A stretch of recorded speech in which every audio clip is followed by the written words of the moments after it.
Welcome back to the Orberg Mine, and just to bring some closure on this whole thing about Barry's Chimchar, someone went and hacked a Ditto and used it on his Chimchar to see if it indeed had Ember and Tongues, and the answer is it doesn't. It only has a Scratch and Leer, which explains why I won so easily, and sadly this downgrades Bidoo's accomplishment a little, because it wouldn't have taken so many embers like a champ, believe me.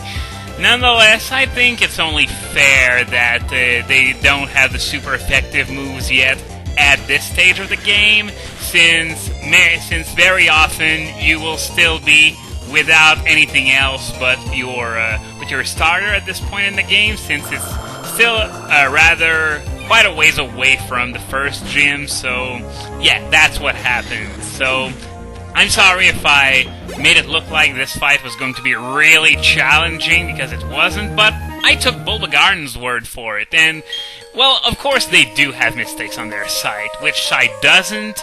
But still, usually they're a fairly credible site, so it was a bit of a surprise for me. And this is no, well, I guess I won't be talking to him quite yet. And no, in case you're thinking, this isn't a scripted fight. It's just a coincidence that I just happened next to him, and that fight was triggered. So yeah, this guy we just saw was Roark, the first gym leader, the one in Orberg, and he's gonna start out, if I remember, by giving us a little demonstration of what Rock Smash can do for those of us who haven't played any games from Generations 2 and 3, which shouldn't be many of us, and boom!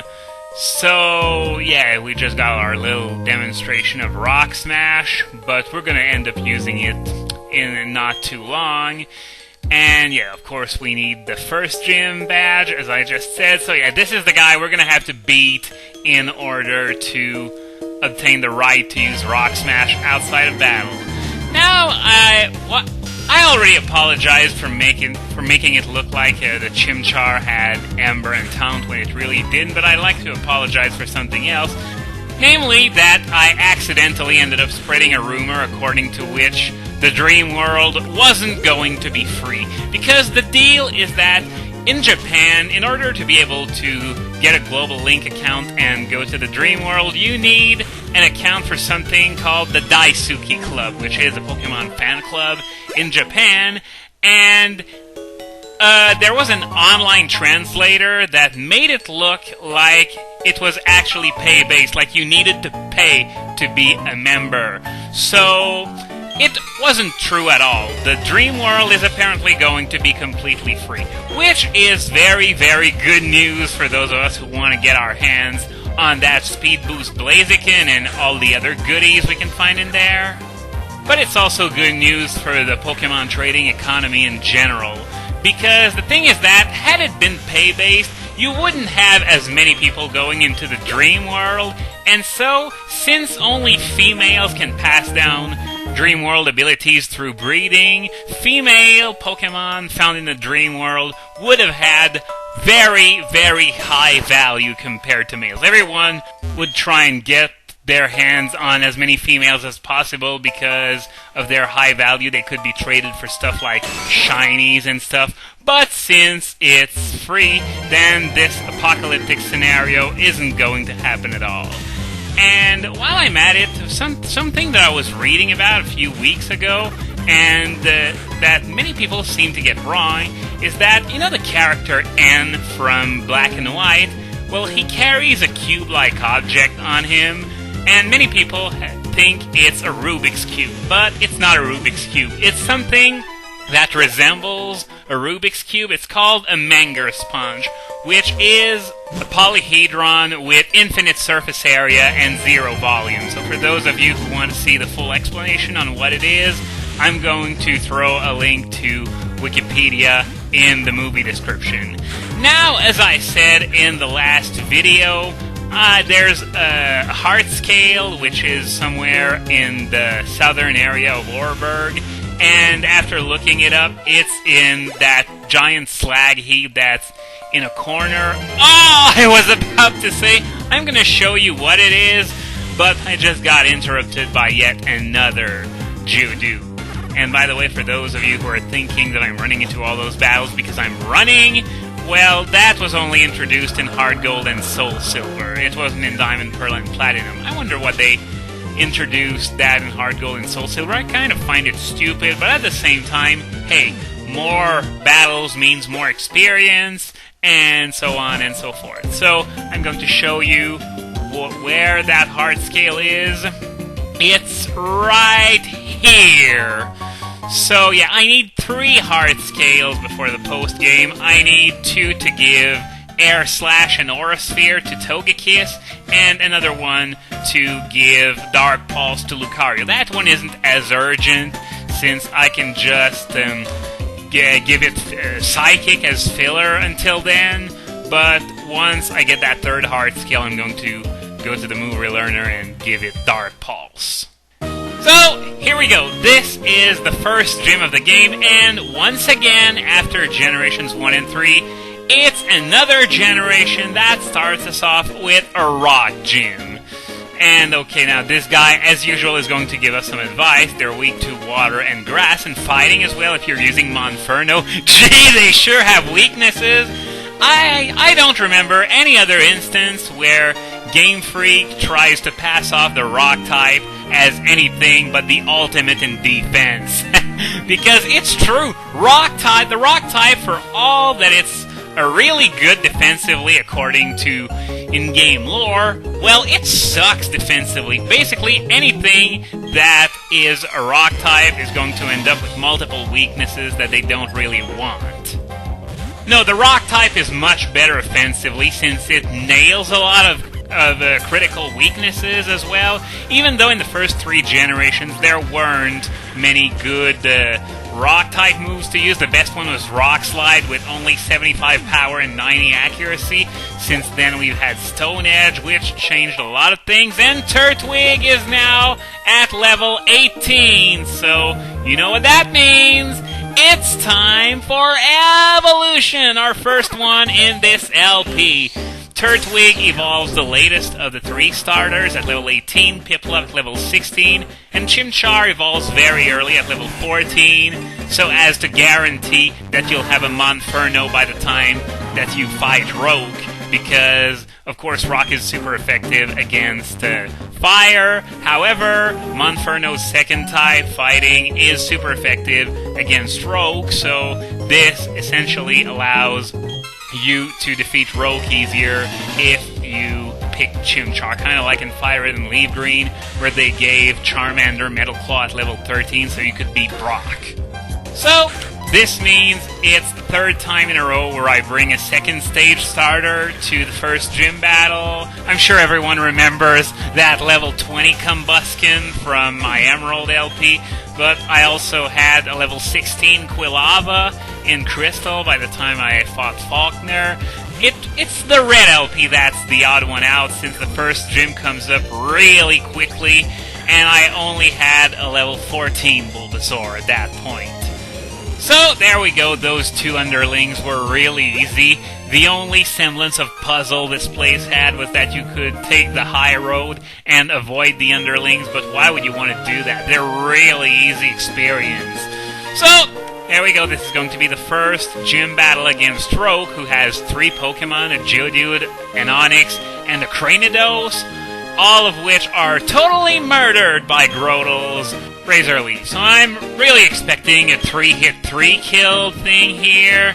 So, well, let's get started. Oh hey, now we get awesome face shots before each gym battle. Awesome!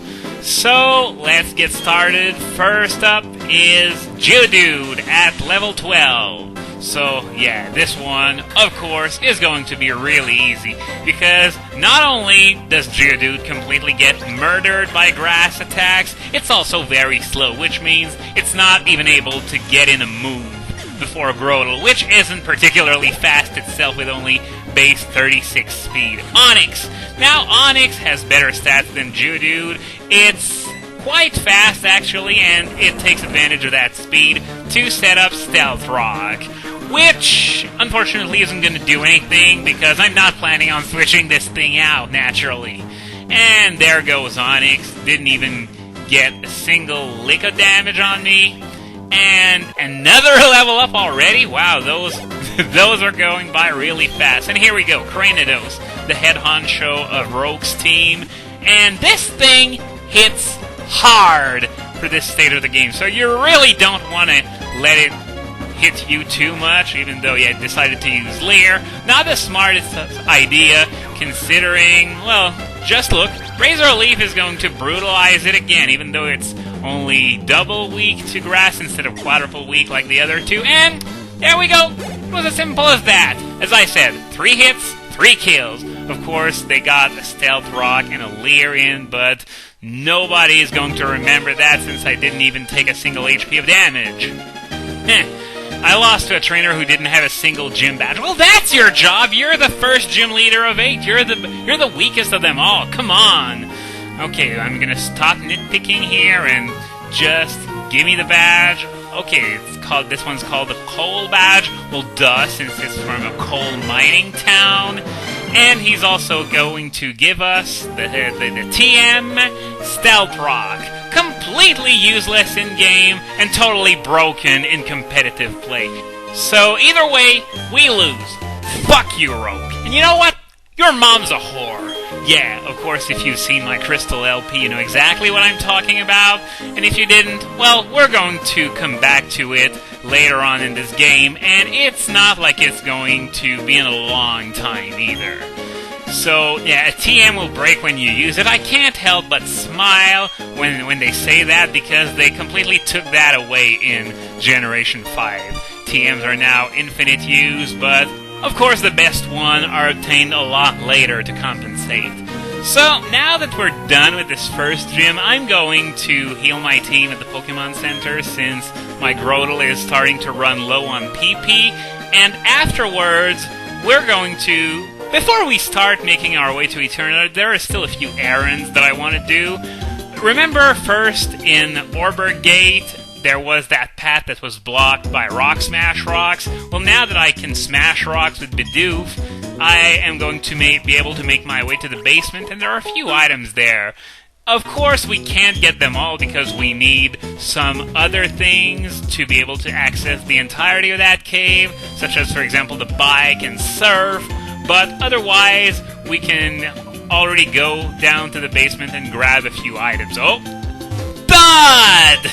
Oh, hey! I was wondering when you'd show up. So, yeah, now Eterna City is the next place with a gym that gives away badges, as I just said. But, hey, he's repeating what I told you in great detail in the last video, so he's not telling us anything we don't already know.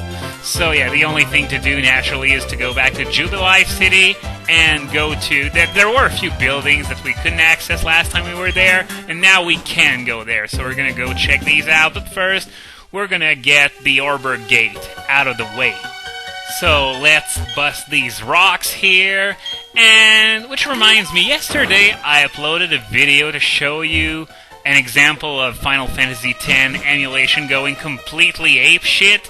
And there were some people who didn't play the game clearly, and they just said, I don't get it. Well, of course you don't get it. You've never played the game. You're not even supposed to know how that scene even goes. So, of course it's not going to be funny for you. That was intended for those who have actually played the game and actually know what's supposed to happen. And as someone suggested in the comments to that video, yes, I did facepalm quite a bit at those statements of the obvious. So, of course, it's only meant to be funny if you've played the game. So now, let's see what... Oh! Once again, just when I'm next to the target. It happened when I was next to Roark in the Orberg Mine, when I was next to the exit in the Orberg Mine, and now this. So, yeah, I guess this is going to be the last battle for this video since I'm running out of time, so I'm just going to pick up the item, and I'll be done for today. So, to wrap this up, let's just check what we got. Oh, TM70! This is going to come in handy later on.